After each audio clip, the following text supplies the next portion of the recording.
Today we're making my dad's famous cookies. Starting off with the recipe, we're going to start with our dry ingredients. So we have 1 1/4 cup of white sugar. So now we're going to add our 1 1/4 cup of brown sugar. Sugar doesn't really do anything, so if you don't have enough, it's okay. It's not that big of a deal. So we're going to be adding in 1 1/2 cup of margarine. It calls for butter, but margarine is softer, so it makes the cookie softer, so we're going to be using this.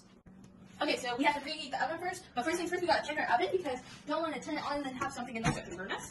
Oh, we have a cast iron in here. Not nagging, but it is in here. It would be dangerous to have this in here. We're going to preheat the oven to 350. Oh, already done. And we're going to do both ovens because we're making a lot for you guys because big class means a lot of cookies. And don't worry at all because I've washed my hands, so you're not getting any germs. Adding our margarine in, and we have it already in the 1 cup and 1/2 cup, which I will show. But the tactic is to put the spatula in and just go around and pick it up like that, and just scoop it in. And then we do that with 1/2 cup. It seems like a lot, but you don't have a lot. Sit up and proof. So what we're doing here is we're putting this in, and as you can see, it's turned off because if you have it on, that's a safety hazard, and you can cut a couple of the nice fingers you have on, which you don't want to lick. Next ingredient we're using is eggs. We're going to put 3 eggs in there, and as I'm cracking these bad boys in, a tactic to getting eggshell, I'm going to make sure. I'm going to put this in here. That's fine. Next ingredient we got is artificial vanilla extract, and we got this because vanilla is really expensive, so that's what we got. We have to put 2 teaspoons in. We got to put this bad boy down and lock it because we're going to be mixing this for a while, and put it on 2. It's going to go to 6 though, don't worry. Bake 2 teaspoons of baking soda, not baking powder, baking soda. I don't know what it does, but you gotta put it in your baked goods. Next ingredient we're adding is table salt, but I forgot to say that we're using it, but we are doing 1/2 teaspoon of it. Now we're going to add 4 cups and 1/2 cup, 4 1/4. Oh, because I can't speak. You know, and I'm just gonna speed this up. So.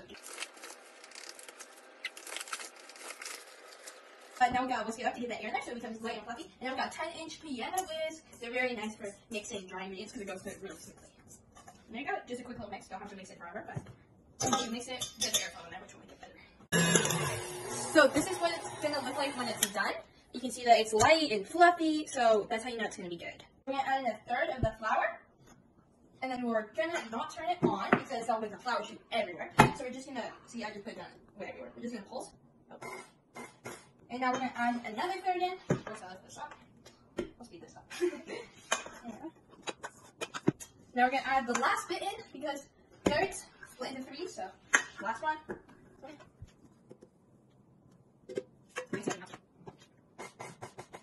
How to tell your dough is ready or not is you pinch it, and if it sticks to your fingers, which it is to mine right now, means it's too moist, and we have to add some flour to make that better, and that's because of where we live. Say, for example, we have a higher altitude, so, and different temperature, so we're just going to add a little bit at a time, and then you pulse it, and see where it gets.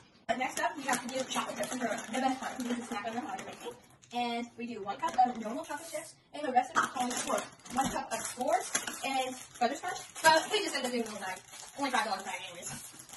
So what we're doing here again, like the flour, is we're pulsing it, because if we did it, the chocolate chips would go everywhere. You can see that they're mostly kind of blended in right now, so I can just lift this up. Oh, that's going to fall out. Get our handy spatula, scoop it out, and just make sure to get all that in there. You can get this off there too. That's going to be so good. Yeah, get that off there, just because we don't want that not in there. You can end it. We have our air baked pans, which are pretty fancy for baking if you were asked a professional baker. They are insulated, so it's, you know how I was talking about earlier about how a cooling rack's good because you don't want your cookies to overbake. This prevents it from happening so they don't go brown and crispy on the bottom. Here we got our ice cream scooper, which helps us make all the cookies even. Because if they're not even, that means uneven cookies cooking at different times, and we're going to have underbaked cookies or overbaked cookies, and we're placing them on parchment paper so they don't stick to any pans. And since I'm a child and I can't do this, because as you will see, how bad I did, my dad is taking over to put them in the oven.